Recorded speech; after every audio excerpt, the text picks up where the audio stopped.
Good morning. We're heading 260 miles north from my house to pick up or look at and hopefully pick up a 1994 Chevrolet Caprice Classic 9C1. We got a cup of coffee to keep us company, so it should be a good trip. The 9C1, if you're not familiar with that was Chevy's build code designation for their police vehicles. And the 9C1 designation had been around for quite a few years, but the 94 to 96 cars were pretty special because they offered a 5.7 liter LT1 350 that put out 260 horse, 330 pound-feet of torque.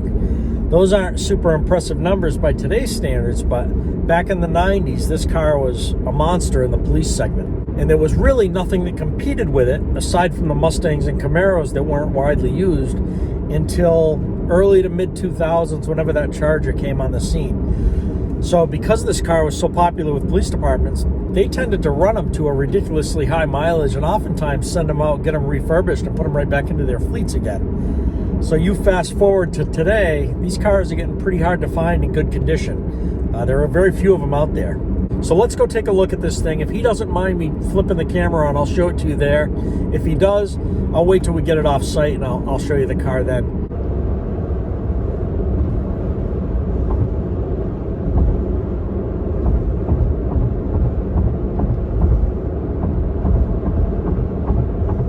It is a week later.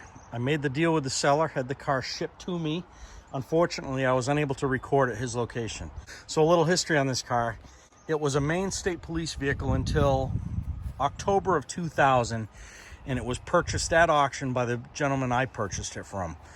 He never registered the vehicle. He stored it pretty much nonstop for the last 21 years.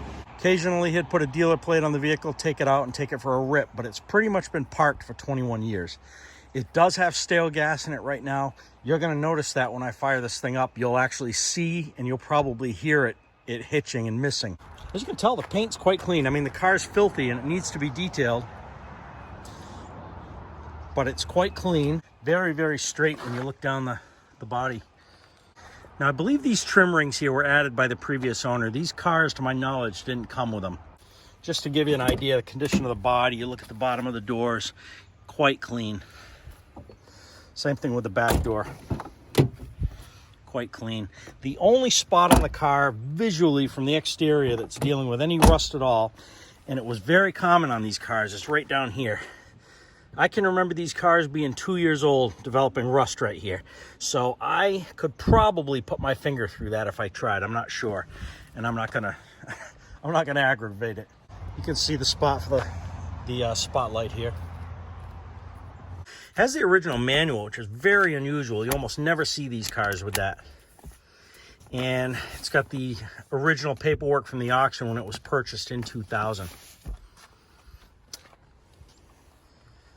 So you can see, I have a feeling that this was a supervisor car. And the reason I say that, it doesn't have the wear and tear that I would expect this car to have if it were driven, you know, by a trooper. You can see it's got some drill marks here. It's got some over here as well, probably for the mic, and a couple drill marks in the floor where the radio would have been installed. But overall, quite clean. You'll notice this is also a crank windows car. I've read, and I don't know how true this is, that only 2% of these Caprice 9C1s had crank windows. I do know that Maine State Police spec'd them out that way. All of their cars had to have the cranks. Appears to have the factory liner in it, still has the spare, still has the original jack. Still has the original, I guess that's Department of Public Safety and maybe the vehicle number, 090. And the rear gas fill. Now, there's quite a few super clean civilian Caprice Classics for sale when you go online. I specifically wanted the 9C1, and these things are pretty scarce, but I'll let you know what I was looking for to verify that it was in fact one. And see on this label right here in the trunk, it's got the 9C1 code there, and it's also got the LT1 on there, because these 9C1 cars actually came with two engine offerings, a 4.3 liter and the big 5.7.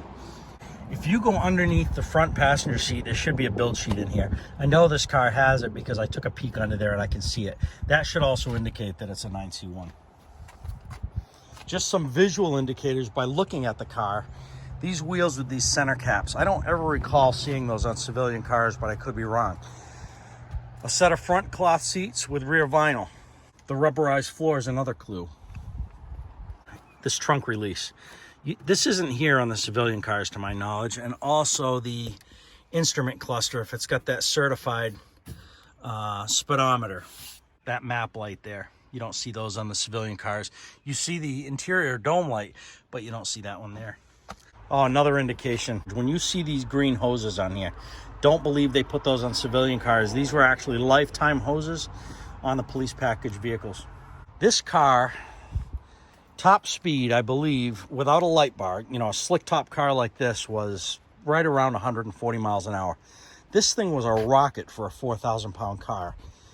You know, I think the 0 to 60 time on this car was 7 seconds flat, quarter mile about 15 seconds.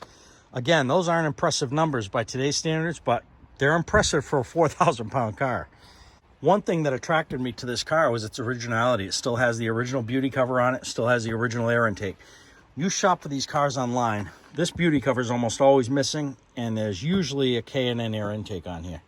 Now, everybody buys a car to make it their own, but I really appreciate the originality of this car. It's one of the things that drew me to it.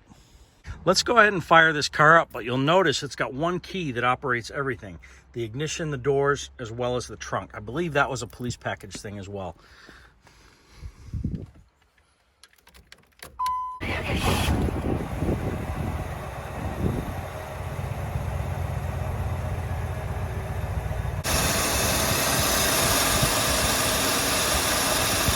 To address the mist that you guys were hearing in this thing, the previous owner just dumped 2 gallons of race fuel in it yesterday, like 12 bucks a gallon for that stuff. And he thought it cleared it up a little bit. So I'm hoping I can run the gas out of this thing and it improves. In any event, I'm probably going to have to do a full tune-up on this car, give it new plugs and wires because it's been sitting a long time.